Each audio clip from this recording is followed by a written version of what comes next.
What's going on, everyone? This is Brian, aka Dusk. I am re-recording this video, actually two videos, as apparently the sound in my streaming app failed. I guess it defaulted to the wrong mic or something. I do not know. So the first thing I want to do is actually, I need to open up the other one. So this video is going to be on the world boss. I was asked in Discord if I could go over some of the tips and tricks and just general information on the world boss on how to do more damage. If you do hear my daughter in the background, I do apologize for that. I am on father duty right now, as my wife is currently out at work. So if you do hear some music in the background or anything, or her talking in the background, I do apologize for that in advance.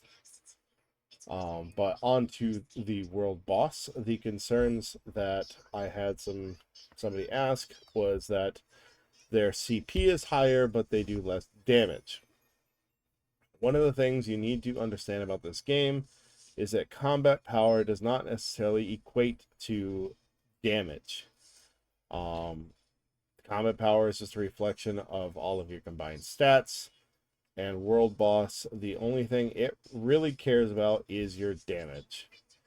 And to do the most damage possible, you need to do the following. You need to have a proper team composition. You need to have survivability, and you probably want to manually control the battle rather than auto battling. And I'm going to go over the reasons why in this video.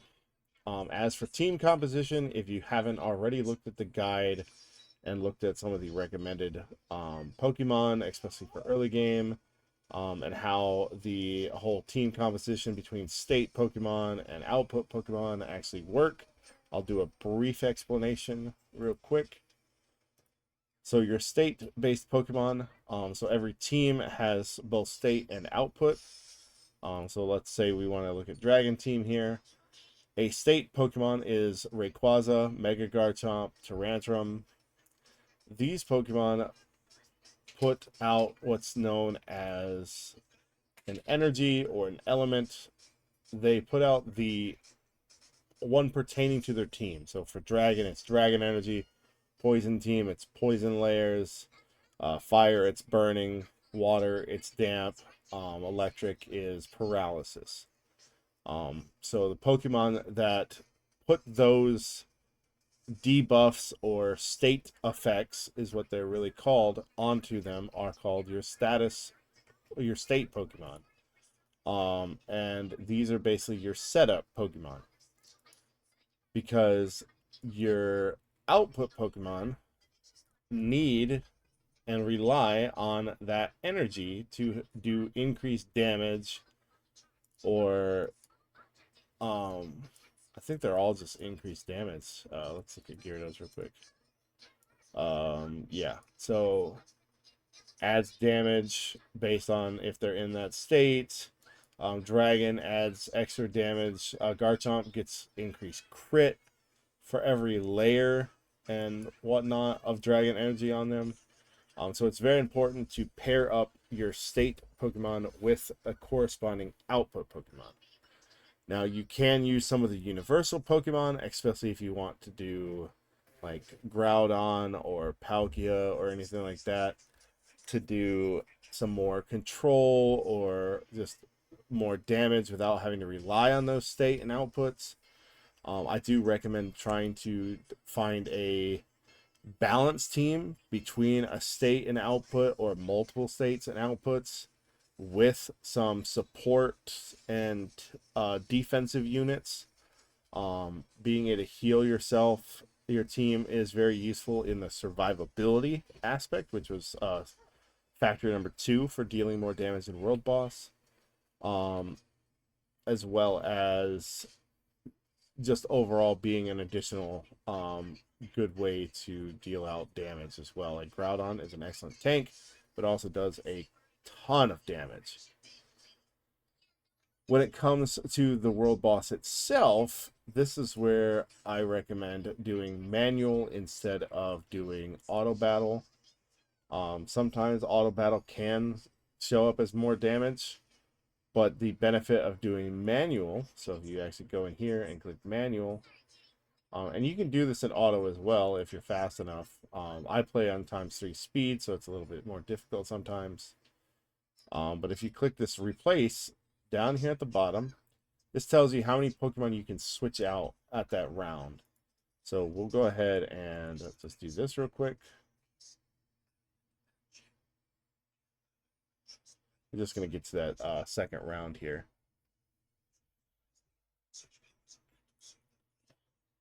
All right, so you notice it gives us this stop gap right here.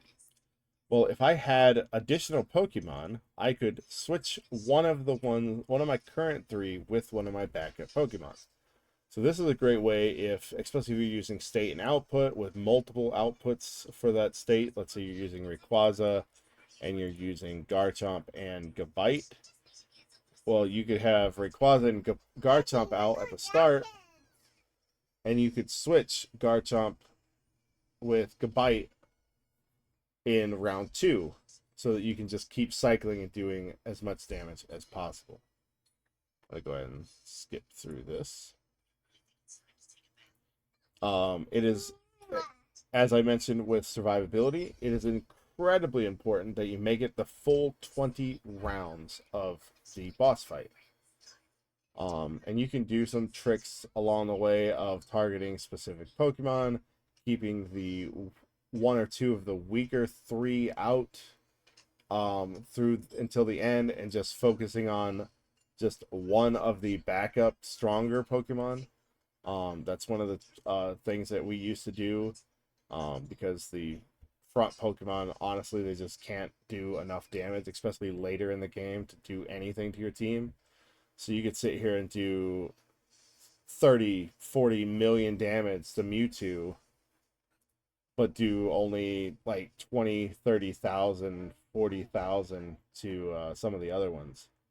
And it's easier to do that if you're using single target attacks rather than like Mega Snorlax's group attack or Mewtwo's group attack or Rayquaza's group attack. If you're doing single targets, then it's a lot easier to manipulate who you're keeping onto the battlefield.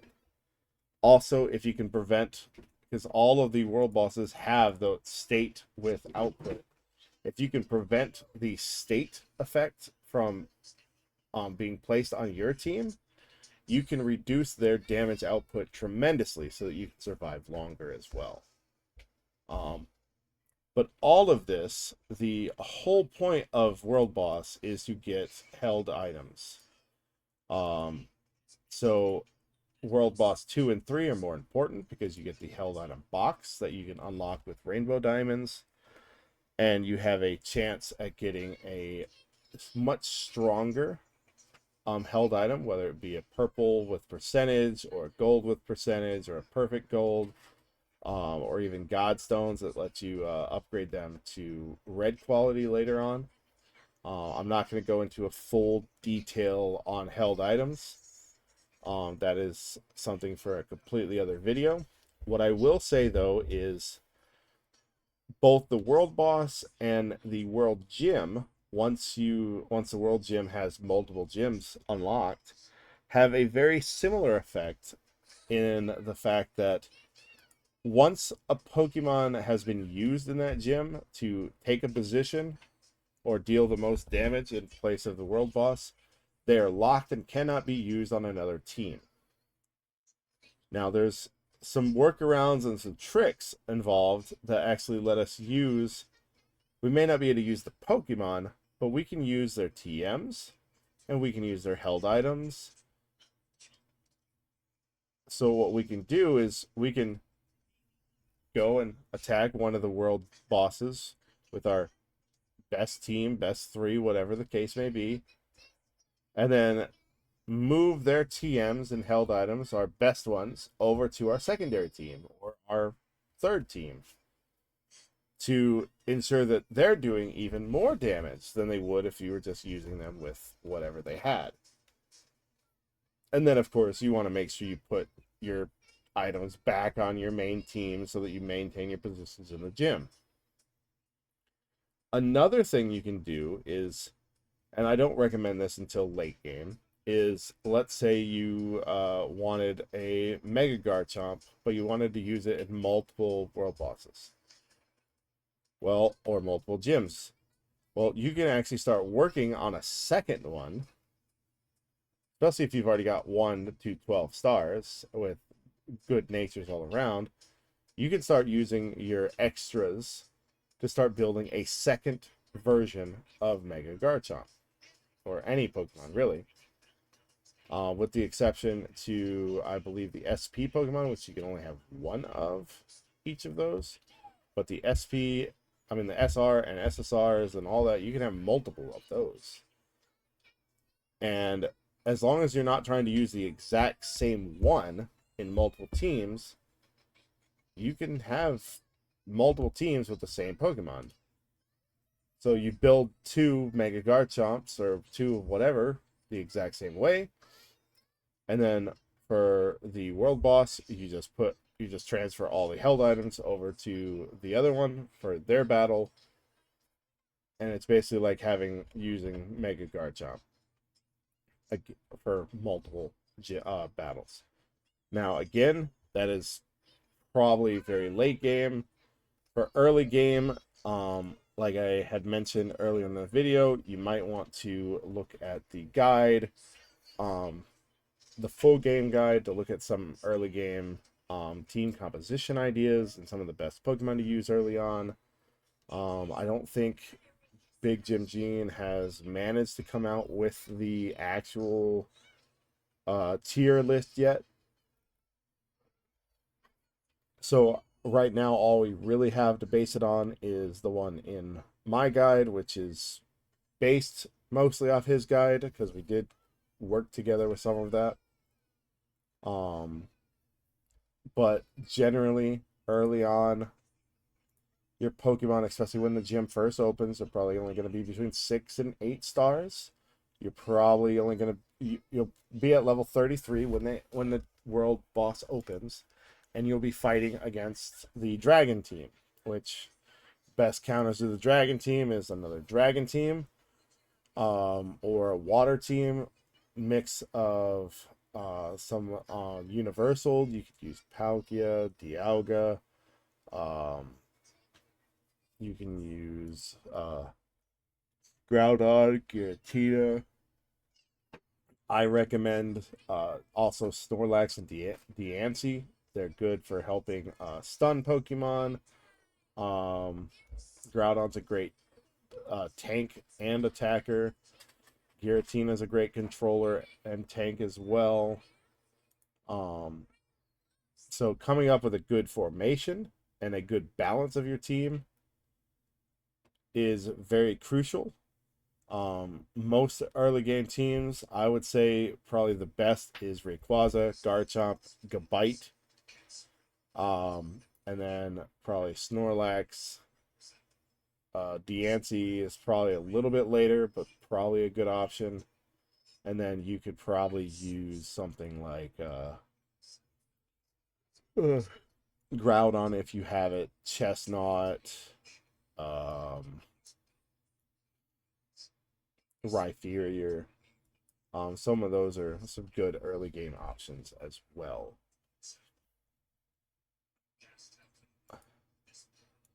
But as for that, I do want to just do a quick recap. For World Boss, your key strategy is to do as much damage as possible. You can even switch your talents over for more attack-oriented. Unless you're seeing that they're not surviving very long, then you might balance it out with some defense and attack.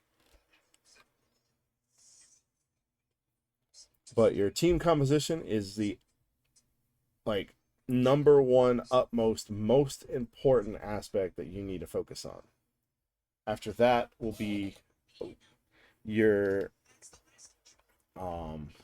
survivability, as well as remembering CP is not necessarily power. Moving your held items and stuff around is going to be critical when you unlock the other world bosses as well. So with that, I would like to thank you for tuning in, and I will see y'all next time.